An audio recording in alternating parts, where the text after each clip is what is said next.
तो दोस्तों आज के इस वीडियो में हम लोग साधारण ब्याज यानी कि सिंपल इंटरेस्ट के प्रश्नों को देखेंगे। और दोस्तों यदि आप नए हैं तो मैं बता देना चाहता हूं कि इस चैनल के माध्यम से हम प्रत्येक दिन आरआरबी, एनटीपीसी और ग्रुप डी के प्रीवियस ईयर में आए हुए प्रश्नों को सॉल्व करते हैं, जिसमें से कि मैथ और जीके जीएस का होता है। ठीक है, तो इस वीडियो में हम लोग मैथ्स के सिंपल इंटरेस्ट यानी कि साधारण ब्याज के प्रश्नों को सॉल्व करेंगे।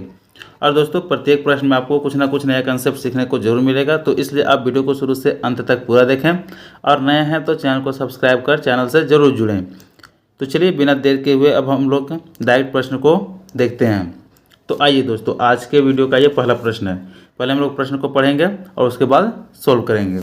तो पहला प्रश्न है कि ₹6250 की धनराशि पर 12% वार्षिक साधारण ब्याज की दर से 3 वर्ष में प्राप्त होने वाला ब्याज ज्ञात कीजिए।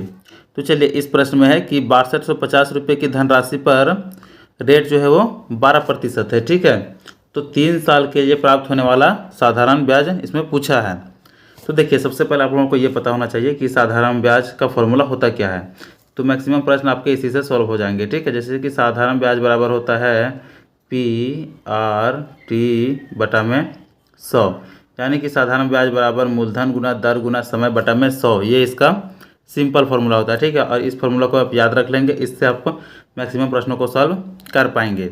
या तो अब इसे आप डायरेक्ट बनाना चाहें तो ऐसे भी कर सकते हैं, चूँकि देखिए साधारण ब्याज जो है प्रत्येक वर्ष सेम रेशियो में बढ़ता है कि यदि पहला साल 12% बढ़ा तो अगला साल भी 12% ही बढ़ेगा। तो कहने का मतलब मान लेते हैं कि यदि एक साल में 12 रुपये बढ़ा तो अगला साल भी 12 रुपये, उसके अगला साल भी 12 रुपये। ठीक है, ये साधारण ब्याज में ऐसा ही होता है। तो यहाँ पे ये भी देख सकते हैं कि 12% यानी कि 12% एक साल में बढ़ेगा तो 3 साल में कितना बढ़ेगा, 12 या 36, यानी कि टोटल कितना आ जाएगा 36%। तो यदि हम लोग 6250 रुपये का 36% निकालें हैं तो भी हमारा आंसर आ जाएगा। ठीक है, और इस फार्मूला से देखें तो भी उसका आंसर हम लोग ला सकते हैं। तो चलिए हम लोग इसमें फार्मूला को ही यूज करते हैं। ठीक है, साधारण ब्याज बराबर PRT यानी कि प्रिंसिपल कितना है, तो यहाँ पे 6250 है, दर कितना है 12 और गुना समय कितना है 3 साल बटा में ये 100 हो जाएगा। ठीक है, 1 0 से 1 0 ये कैंसिल हो गया। इसके बाद इसे और काटते हैं तो यहाँ 5 से काटेंगे तो यह जाएगा 5 दूना 10 और ये कितना आ जाएगा 125 आ जाएगा। ठीक है, इसके बाद फिर 2 से 2 छक 12। तो चलिए अब यहाँ से आ गया कि 6 दिया 18 और यहाँ पे 125 यानी कि 125 गुना में 18। ठीक है, तो ऐसे करेंगे तो 18 × 5 = 90 का 0 9 बचा, फिर करेंगे तो 18 दूना 36 और 9 45 का 5 4 बचेगा, फिर 18 × 18 और 4 22, यानी कि कितना आ गया 2250 रुपया। ठीक है, तो इस प्रश्न का जो सही आंसर है ऑप्शन ए 2250 रुपया, ये सही आंसर हो जाएगा। तो देखिए इसमें हम लोग चूँकि फार्मूला यूज किए तो हम लोग ऐसे प्रश्नों को थोड़ा समय लगा। ठीक है, लेकिन यदि हम लोग इसे डायरेक्ट भी निकालना चाहें तो 12 या 36 यानी कि 6250 रुपये का 36% निकाल करके भी इसका आंसर निकाल सकते हैं। तो उम्मीद है कि यह प्रश्न आप लोग को भी अच्छे से समझ में आ गया होगा। अब इस प्रश्न में आप यदि समय निकालना चाहते हैं तो यहाँ से समय भी निकाल सकते हैं, रेट भी निकाल सकते हैं, सिंपल इंटरेस्ट यानी कि साधारण ब्याज भी निकाल सकते हैं और यहाँ से आप मूलधन भी निकाल सकते हैं। ठीक है, तो यह फॉर्मूला काफ़ी इंपॉर्टेंट है। तो यहाँ तक दोस्तों इजी था। ठीक है, इसके बाद नेक्स्ट और हम लोग आगे प्रश्न को देखेंगे जो कि अच्छे अच्छे प्रश्न हैं। तो यहाँ पे देख सकते हैं कि ये आरआरबी एनटीपीसी स्टेज 2 यानी कि CBT 2 का प्रश्न है। ठीक है, तो इस प्रश्न को पढ़ेंगे कि ₹540 पर 6% की वार्षिक दर से 3.1/2 वर्षों में प्राप्त होने वाला साधारण ब्याज रुपया में ज्ञात कीजिए। यानी कि देखिए दोस्तों 540 रुपया इसका मूलधन है। ठीक है, और इसमें दर कितना है तो 6%, लेकिन समय 3.5 वर्ष है। अब ऐसे यदि आता है फ्रैक्शन में तो इसे हम लोग कैसे सॉल्व करेंगे। ठीक है, तो यह भी काफ़ी ईजी है, इसे हम लोग सॉल्व करेंगे। तो यहाँ पे देखिए इसको यदि सॉल्व करेंगे कितना आ जाएगा 2 3 6 और 1 7, यानी कि ये 7/2 आ गया। ठीक है, तो इसे हम लोग 7/2 या फिर इसे 2 से भाग करेंगे तो ये 3.5 आ जाएगा। ठीक है, इन दोनों में आप किसी का भी यूज कर सकते हैं, 7/2 का भी या फिर 3.5 का भी, आपका आंसर सेम आएगा। तो चलिए यहाँ पे हम लोग आगे से फॉर्मूला का ही यूज करते हैं कि साधारण ब्याज बराबर मूलधन।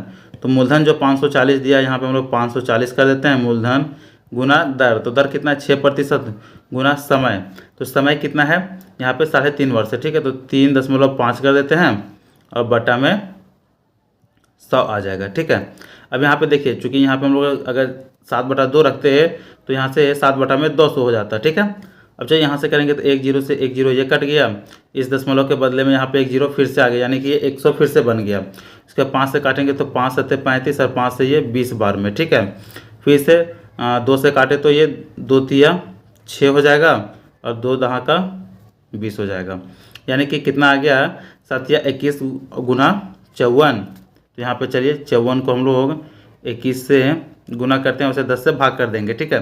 तो 54 को 1 से गुना करेंगे तो ये 54 आ जाएगा और यहाँ पे 54 दूना ये 108 आ जाएगा, ठीक है। तो यहाँ से हम लोग 108 कर देते हैं, आगे जोड़ देते हैं। तो जोड़ने पे कितना आ जाएगा, यहाँ से यहाँ पे लिख देते हैं, ठीक है, कि जोड़ेंगे तो ये 4 आ जाएगा। उसके बाद 8 5 13 का 3 जीरो, यहाँ से 1 आ जाएगा और ये 1, और इसके बाद फिर से 10 से भाग करेंगे तो यहाँ पे ये एक संख्या के बाद दशमलव आ जाएगा, यानी कि 113.4।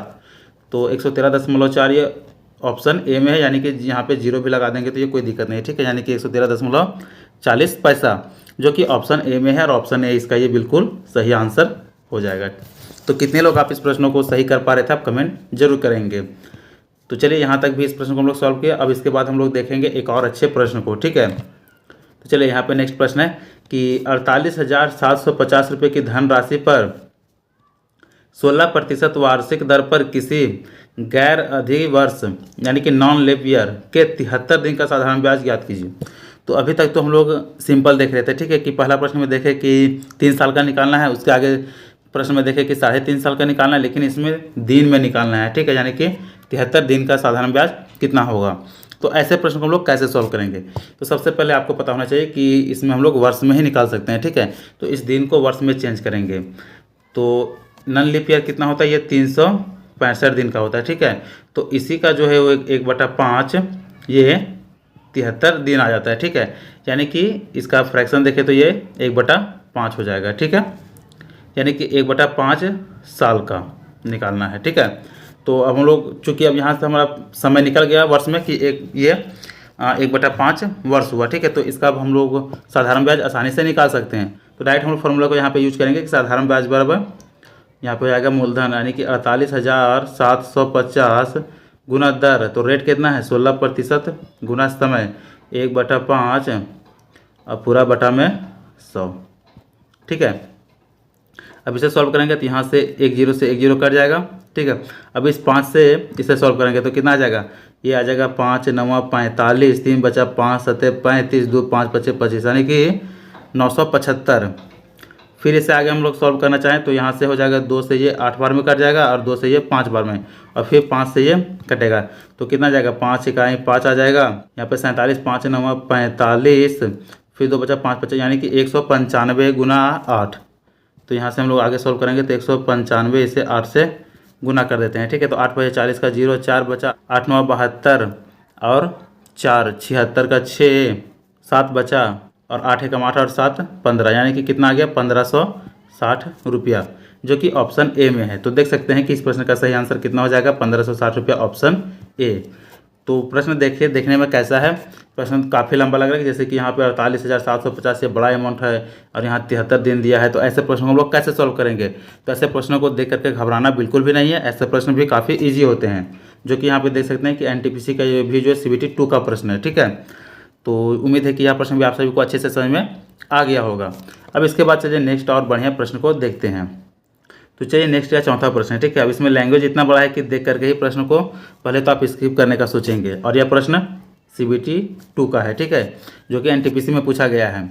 तो चलिए इसमें पहले प्रश्न को देखते हैं और देखते हैं कि जब इसका लैंग्वेज इतना बड़ा है तो इसका सॉल्यूशन कितना बड़ा होगा। तो चलिए प्रश्न को पढ़ते हैं कि एक निश्चित वार्षिक साधारण ब्याज की दर पर एक वर्ष के लिए निवेशित एक निश्चित धनराशि की परिपक्वता पर देय मिश्रधन एक 1484 था। यदि ब्याज दर 2% अधिक हो तो प्राप्त मिश्रधन 26 रुपया 50 पैसा अधिक होता।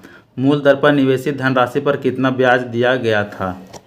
यानी कि पहले सबसे पहले आपको लैंग्वेज को समझना है, ठीक है, कि कोई सा भी मूलधन है, मूलधन नहीं पता, ठीक है। तो बोला है कि उस मूलधन पर निश्चित दर से 1 साल का जो है मिश्रधन यानी कि ब्याज प्लस में मूलधन दोनों जोड़ करके 1484 रुपया है।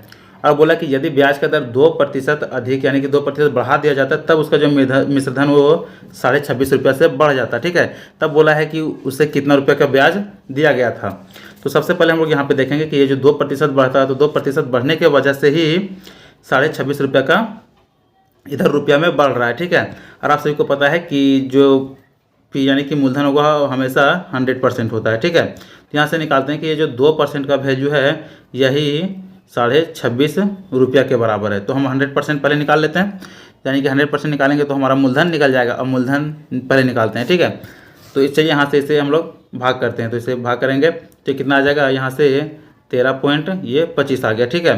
कितना, ये 1% का वैल्यू आ गया। हमें चूँकि चाहिए 100% का, तो इसे 100 से गुना कर देंगे। अब इसे 100 से गुना करेंगे तो ये आ जाएगा 1325, ठीक है। अब हम लोग यहाँ पे देख सकते हैं कि हमारा मूलधन 1325 आ गया और टोटल मिश्र धन 1 साल का कितना 1484, और हमें चाहिए कि उसमें ब्याज कितना मिला था, तो इसमें माइनस कर देते हैं, ठीक है।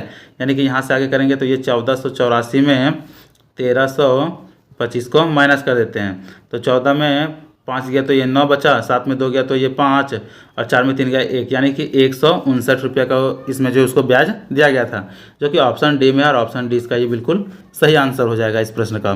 तो देख सकते हैं कि प्रश्न का लैंग्वेज कितना बड़ा था, लेकिन इसका सॉल्यूशन काफ़ी छोटा है और सिंपल है, ठीक है। तो प्रश्नों को देख करके घबराना नहीं है, प्रश्न काफ़ी ईजी था।